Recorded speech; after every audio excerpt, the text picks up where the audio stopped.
guys, welcome back to another episode of Rebuilding Portsmouth. Now, I start this episode with a question, and that question is as follows.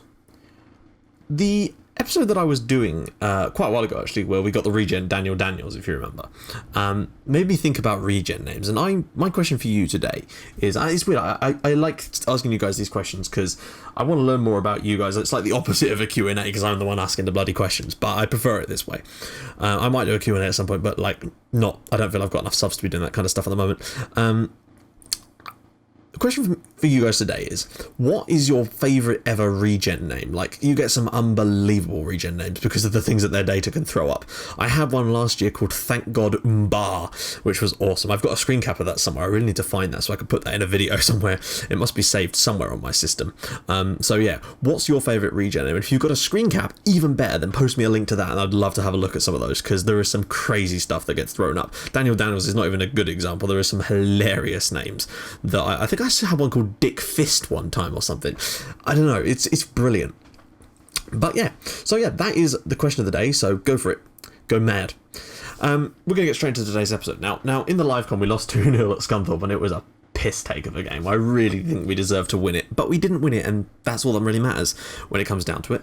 However, we started off, well, we got straight back on form again. Like, against Swindon, we were at home. Swindon are a poor side. They really, really are. Also, should point out, Miles Story has gone back to Swindon.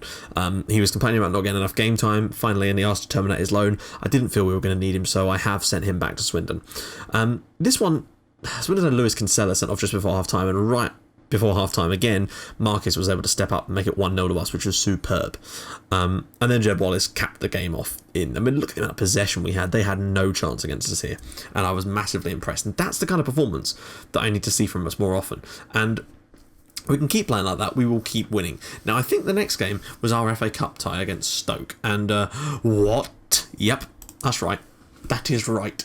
Oh, I can't believe it. This episode is almost certainly going to be called Giant Killers, because for me that is a huge result. We were unbelievable against Stoke. Like, they had a lot of shots, but if you look, they actually had 11 shots on target, so Paul Jones was absurdly good. We actually had more possession though. I mean, bear in mind, this is a Stoke team that included Fernando Torres and Ashley Young. They had some decent players in this team, albeit slightly older, but Fernando fucking Torres, he's still Fernando Torres. He missed some really good chances actually, which I suppose is very typical of Fernando Torres. But when Mame do put them in front, I thought, okay, fine.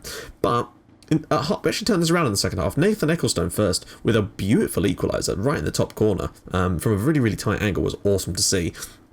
Then, with 13 minutes to go, Wes Fogden, after coming on as a sub for Kieran Griffiths, who was getting a bit knackered at this point, scored a wonderful goal. It was a beautiful ball in, actually, from Maloney. But instead of shooting, Marcus knocked it down, turned around, and played it into Wes Fogden, who just had a clear bottom corner effort. Lovely old job. And that was 2-1 to Portsmouth. And we held on. There was a couple of chances for Stoke later in the game, but I've got to say, it was 2-2 on clear cuts. The Torres one that he missed was a shocker. But they weren't that good. So there you go. We beat Stoke and we are through to the next round of the FA Cup. We're into the 4th round, which is incredible. And we got drawn against Birmingham City. It could have been Wycombe Wanderers. I was really, really hoping it was Wycombe Wanderers. That was a League 2 side and we could have got through to the 5th round with that. So there's been quite a few games this month with that in mind. Next up, we had, and unfortunately, because we fielded the full strength side against Stoke, we were a little bit knackered when it came to the Chesterfield game, and I think it showed in our play. Like, we were good, as you can see, more possession, more shots, but they had one more on target. It was very even in that sense. That they just had the rub of the green in this one. Danny Kane's goal was a decent one. And then Gary Roberts also missed a penalty, which I thought was our chance to get back into it, but we just couldn't do it. So it's just one of those ones. Like Chesterfield, we probably should have been winning this one, but we were a bit knackered and we still put in a fairly decent performance, and it probably could have gone either way in the end. But it's a bit of a shame how it had to turn out. Then we had this game, and God knows my team know how to respond to some bad play. Basically, Mantum opened the scoring for us, followed by Adam bloody Webster. He is so good. I cannot believe how good he's been this season. He's just really come into form. And then Danny Hollins made it 3-0 after 12 minutes. It was superb. Before Brendan Maloney, and this was a shocker, Brendan Maloney crossed the ball in pretty much from the byline, and their goalkeeper literally just battered it into the net. So, yeah, goalkeepers are still a bit broken, as you will find out later in this episode, because I'm going to have to show you a highlight of something because it's really annoying me still. Marcus actually made it 5-0 before half-time. Within about 10 minutes at the start of the second half, Stuart Nelson's own goal had actually made it 6-0 to Gillingham. It should have gone down as a Jed Wallace free kick, because basically the free kick was smashed from long range and the goalkeeper sort of just battered it into his own net, but it was going in anyway, so I don't know why it counts as an own goal.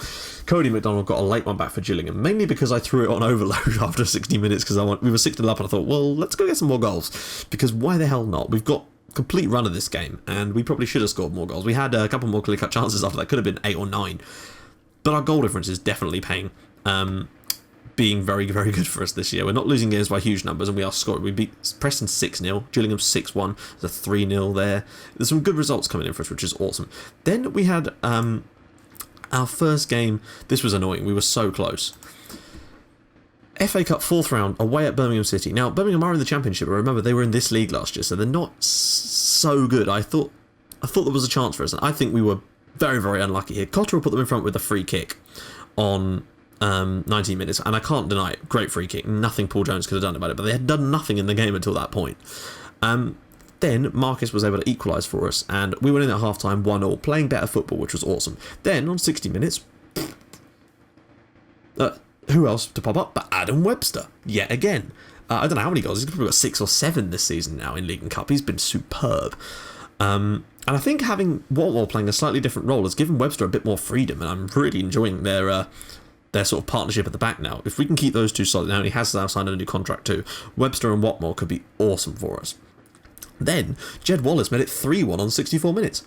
Cruising. We were dominating the game. Then they got a dodgy penalty, and I say dodgy because it wasn't in the box, like it was on the edge of the D where the tackle came in. Manton was the man that committed the foul, and it was pretty much on the edge of the D where the foul came in, so I don't understand how they gave a penalty for that. I thought it was going to be, like, when the highlight came up and he dived in, and it was like, referee blah blah blah, I thought he was going to get himself sent off, because that's why you'd get a key highlight for that, but it was a penalty. There's something, they need to sort out, like, the parameters of where the penalty area is or something, because it doesn't seem to know. Cameron Stewart then scored almost immediately after that, and we were so unlucky. I thought we could get through. We do have a replay against them, and we are at home, but it is one more game to play, and that's a pain in the arse, and that's going to come up the next game I played, not after today, of course. Then, well, this was annoying. This was very, very annoying.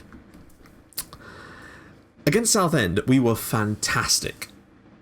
Jed Wallace put us in front, and then bullshit. I'm going to show you the highlights of this, so I'll see you guys in a sec. Right, guys, so basically, like, our goal in this game was quality. There's a lovely ball in from Hanley. Jed Wallace has a couple of goes at this, and he actually ends up putting this in off his face in the end by diving on the floor there in front of the defender, which was a bit shit. But watch this. This second goal annoyed the crap out of me because it is still in the game. Like, I don't normally care. If the goalkeeper makes a save and he's on the ground when they put the ball in the back of the net, fine. It's just one of those things that's bound to happen. Apparently we can't. Yeah, we're just going to skip to here. Now, when a goalkeeper has to make a save, like this happened earlier in the month, where the keeper makes a save, he's on the floor, and the ball kind of comes out, and eventually their defender is first to it because our defenders are slow, and he's able to put the ball into the net, and Jones is never, you know, they're diving for it, but they're not going to quite there. This, though, is the kind of crap that needs to stop happening. Not that, this.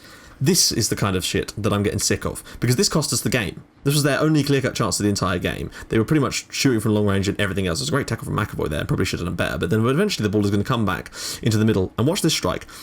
And then Jones just stands there. Like, ugh! It's so infuriating, because it's like, that's not, why would a goalkeeper do that? Fair enough, when they're on the floor, they take a little while to get up, and those ones are fine, I accept that, but those ones are pains in the arse, because they ruin the game. We should have won that game. Right, so we're going to just, I think that was the last game we just played. Yeah, so here we are today with the Mansfield game. And all of this basically has left the league in this shape, which is, we're still in the playoffs, and still doing all right, really. I mean, we're actually 3 points clear of Rochdale. I mean, Yeovil have a game in hand, so it could get a little bit more dicey if they were to win that. But we'd still be 3 points clear of Charlton, even if they do. So we're doing okay. Wallace is now the back back to being the best average rating player because he got 3 assists in the Gillingham game. He's been superb, and Webster, as you can see, is now flying up there, and there's no big surprise at all. So we're doing all right. We're still right in there, and I think we've got a good chance of qualifying for the playoffs. Best goal difference in the league, scoring a shitload of goals, and we're not conceding from set pieces at the moment. So that's good too. And I think this strategy is working, and I don't want to change it anytime soon because we're doing well. And I would love to see if we could get through to the next round of the FA Cup, if we can beat Birmingham at home. We nearly beat them away. I see no reason why we can't beat them at home. I'm really going to push for it because that would give us a home tie in the 5th round against Norwich, another championship side. So why the hell not? If we could beat Stoke away, we can beat Norwich. And Stoke are a Premier League side. That is a great result. So let's just take a look at the squad before we go into today's fixture. Top goal scorer is, of course, John Marcus, but Jed Wallace now has 12 goals, which is superb. He's really kicked on this month. Assist-wise, Jed Wallace, of course, with 13 now. 12 goals and 13 assists is superb. Man of the matches, and he's now got 5. He's been great. Average rating, Partington, Fogden, Mantum, not too bad either. Yellow cards, well, Partington and Mantum and Maloney and Watmore and Webster all have 6. Only red card, of course, has gone to Jack Watmore. Average rating is Adam Webster. That's all competitions, though. And Jed Wallace is right up there. Those two have been superb this year. 6 goals for Adam Webster in all competitions has been incredible. Like, for a centre-back, that is superb. Right, now let's get into tactics. I don't know what you guys have said to the idea of me doing an update on all the players' stats, like attribute stats at the end, or whether you want it in each episode. It's just that could take a very, very long time and make episodes really, really long if I did that. So yeah, let me know what you guys think, and I will do that accordingly when this episode is actually, when the last episode is actually aired. So that'll be Thursday, so I'll know by Friday, and you'll see stuff. I don't know. It's still hard to tell because I'm recording episodes ahead of time. Right, so Griffiths picked up a knock, and he's going to be out for a little while. I think 3 weeks with a twisted knee, so it's going to be Fogden probably today. I still don't know. I have to keep putting, I mean, I do the quick pick just because it gets rid of injured players and gets them off the bench and whatnot, but I don't like the fact that he keeps putting Eccleston. He's not as good as Marcus for me. The couple of games I've tried him in, like for example, he was up front in our game against Scunthorpe and we lost, so I guess that kind of shows you. Brendan Maloney also picked up an injury and he's going to be out for 6 to 7 weeks. That was a couple of weeks ago though, so Danny East is playing in that role, but we've got Curtis Obeng as well if we need him. We've got cover, it's just not going to be as good, so we're going to have to probably be looking a bit more towards Hanley to get those balls in the box. Hanley and McAvoy make a great partnership anyway, so we should be cool on that one. We are at home, so I am going to look for the overlap in today's game, and we will get straight into things now. I say straight into things, having been speaking for the last 10-15 minutes probably. Right, this is huge for us, I think, because if we can beat Mansfield, it would put us to within 2 points of them and get us right back into that battle, because, I mean, we may have lost 11 games, as you can see, but it doesn't matter, because we've won as many games as Mansfield and nearly as many as Rotherham, so it's good. It's just the draws, we're not drawing games. We've drawn 2. Rakesh Bingham, I mean, Mansfield, remember, they came up to this league with us, and they've been pretty solid. So, fair play to them. Right, just quickly sort through this stuff here.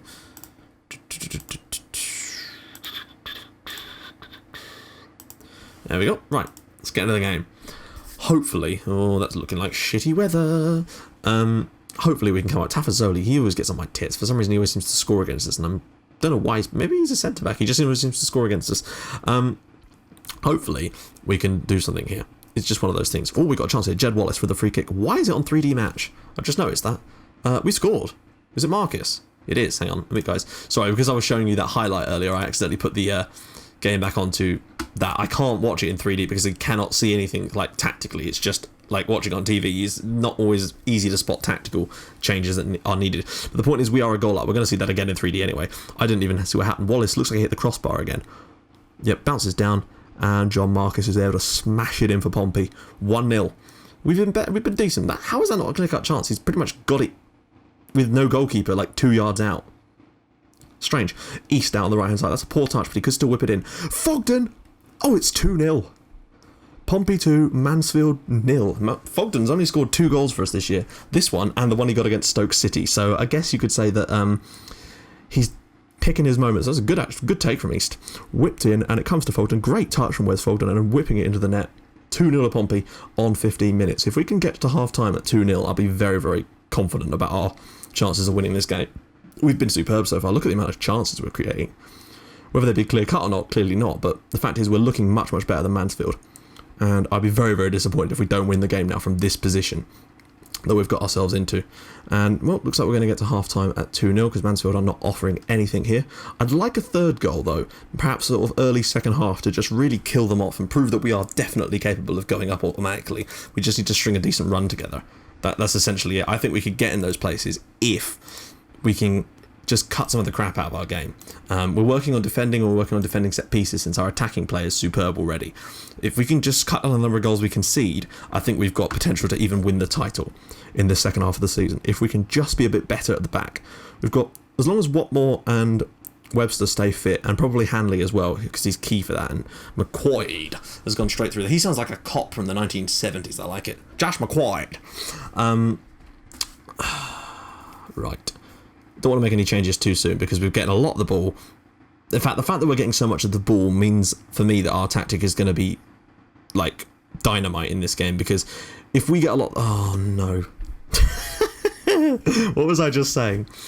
Oh, that reminds me. We made a January transfer, and this is the perfect time to introduce him. This is Dominic Hyam. Some of you may already know who Dominic Hyam is. Scottish, decent player. He's on quite a bit of money, but he's going to be an okay backup, and we've got him as a sort of he's on a rotation thing, so he's not like going to be asking for, well, of course he probably will be because that's the way this game works now, but thankfully we've got a backup centre back and we don't have to play people out of position or put Partington in there. That's the key for us in signing him. I saw him come up in my scouting. They wanted 20 grand for him, so I thought it was barely anything out of our transfer budget, so we may as well go for it. They're getting a little bit more of the ball now. We've just got to be careful how we play this.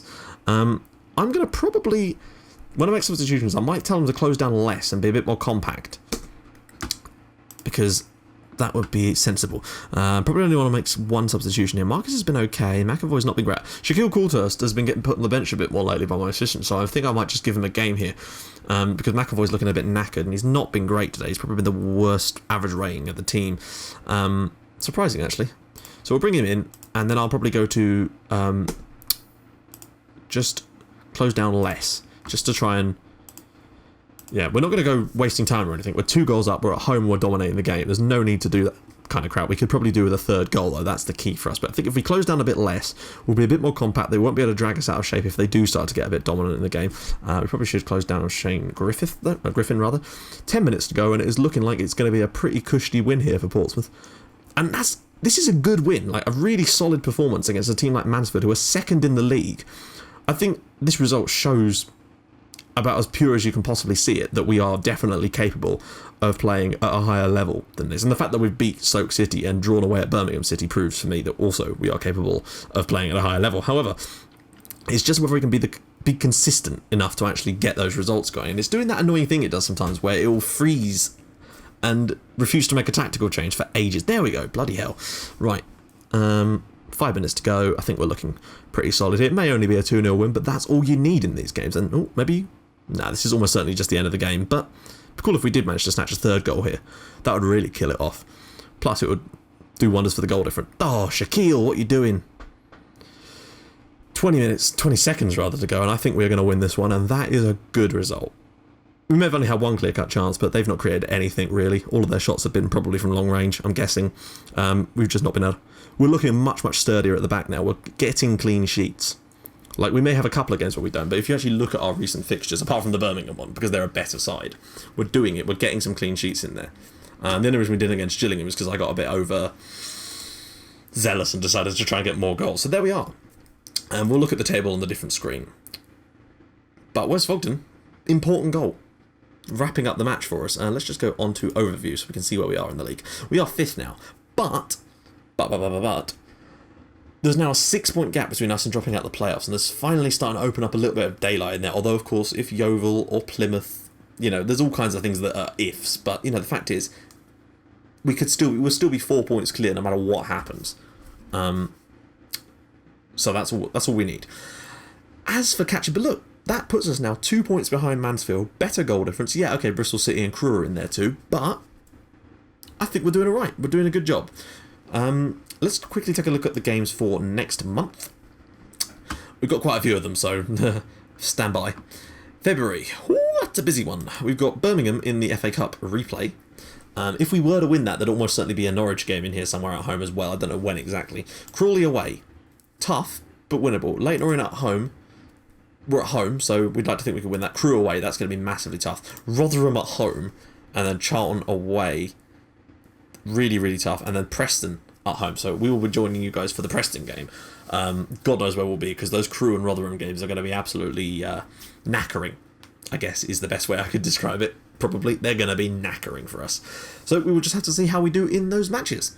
Yeah, so if you guys have liked what you've seen, please feel free to drop a like on the episode, and if you'd like to even more than that, please feel free to subscribe to my channel for more Portsmouth and St Pauli in your inbox every single day at 5:30 and 8 o'clock. For those of you who are wondering when the videos actually are up, they're up at St Pauli goes up at 5:30 and Portsmouth goes up at 8.